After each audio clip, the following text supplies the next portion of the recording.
Andrew, all right, thank you. It is now time for our weekly political segment, Texas Face Off. Joining me this morning is Tara Pohlmeyer. She's the communications manager at Progress Texas, and Matt Makoviak, chairman of the Travis County Republican Party. Thank you both for being here today. Thank you. So we've had an exciting announcement this week when it comes to elections. The pastor at Sutherland Springs Church has decided he wants to challenge Senator Judith Zaffirini, whose district includes a part of the Austin area, runs down to Laredo.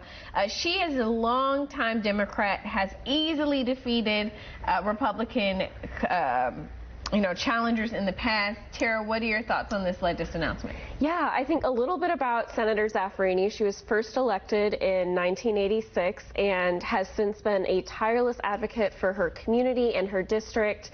In her last contested race in 2012, she won by 68% of the vote won 68% of the vote and carried all 17 counties in that district. So when it comes to education, health care, voting rights, she is truly again, a tireless advocate for this community. I think a Republican challenger, one, she'll take this very seriously. She takes every challenge very seriously. But I do think it will help Democrats with turnout and help us when we go forward to flipping Texas in 2020. Matt, when you look at the possibility of a Republican trying to flip a district in Texas, do you think he stands a chance? Well, historic electoral performance in that district has been pretty solidly Democratic. It will depend on whether he can put a real campaign together or not. He obviously has a very unique background. Number one, being a pastor, rallying that faith community, particularly I imagine there's a large Catholic community in that district, would be valuable. Number two, he's got a very unique personal story. I believe one of his children was killed in the shooting. And of course, in Sutherland Springs, you had basically a good guy with a gun that was able to take the shooter down. And in fact, I think in that case, the person that had the gun shouldn't have had it. I think the background check system failed to prevent him from having a gun, if I remember correctly. So there may be some Second Amendment issues in that race that might not break down the way you might traditionally think. So we'll see. He's a very interesting candidate, not the traditional sort of Republican candidate. It is a little bit of a challenging district, so we'll see. Okay, interesting. The other thing that we want to talk about today is the latest that's going on with Speaker of the House Dennis Bonnen and the investigation into the conversation he had with the CEO of Empower Texans, Michael Quinn Sullivan. Again, in this conversation that Sullivan apparently recorded, or did record, I don't even have to say apparently because Matt has heard it, that he recorded, Speaker Bonnen kind of encouraged Sullivan's organization, his PAC, to go after certain Republicans. There have been calls for Sullivan to release this tape. We're now learning that he has turned it over, apparently, to the Texas Rangers. What are your overall thoughts on this?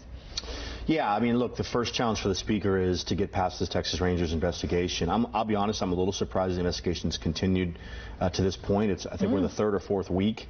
You have 3 participants in the meeting and 1 audio recording. I don't think there's a lot of evidence to collect and analyze. So we'll see. I mean, I think if he can get past the Texas Rangers investigation, that takes it out of the legal realm and it makes it really a political matter. And so really for him, it's going to be about rebuilding trust with individual members.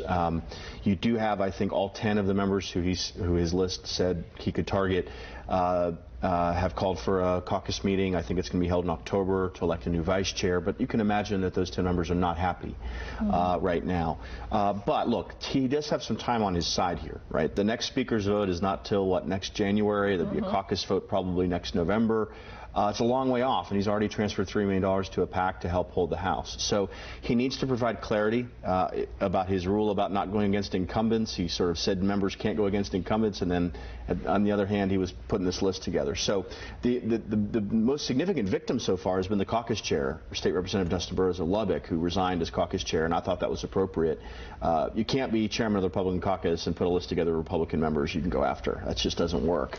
So we'll see where it goes from here. The story's not over. We have to see what happens with the Rangers investigation next. I would say that despite the fact that he resigned from his chair, the governor still has come out and supported and endorsed him for re-election. So yeah, they're 2 separate things, right? The issue of caucus chair is a leadership position. Right. The issue of being a state representative worthy of re-election is a separate matter. Dustin Burrows is Ways and Means chair. He worked very closely with the governor on the property tax reform. So the governor has a lot of confidence in him, and I think Burrows has been challenged in the primary, so the governor's decided to endorse him. So I don't think Burrows is going to get beat. I just think he's obviously not going to be caucus chair in the next legislature. Yeah, Tara, one of the interesting things that Matt said is if he gets past the Ranger investigation, because obviously there is some question about whether there was some violations to the election code with this conversation. Absolutely, and I think really the tape should be released. I think a lot of Republicans and Democrats alike have called for the tape to be released. I think it's owed to the representatives who deserve to know what happened, and I think it's owed to the public as well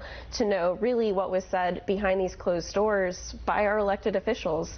I think there's a lot of now distrust in that relationship, and so even if he gets past this investigation, I don't see how he wins back the trust of representatives, and so no matter what happens, I don't see Dennis Bonnen as Speaker of the House in the next legislative session. Wow, those are strong words, and obviously we will be all watching to see what happens. We thank you both for being here with us today. If you guys missed any of this, you can catch it on KVUE.com right after the newscast. We'll be right back.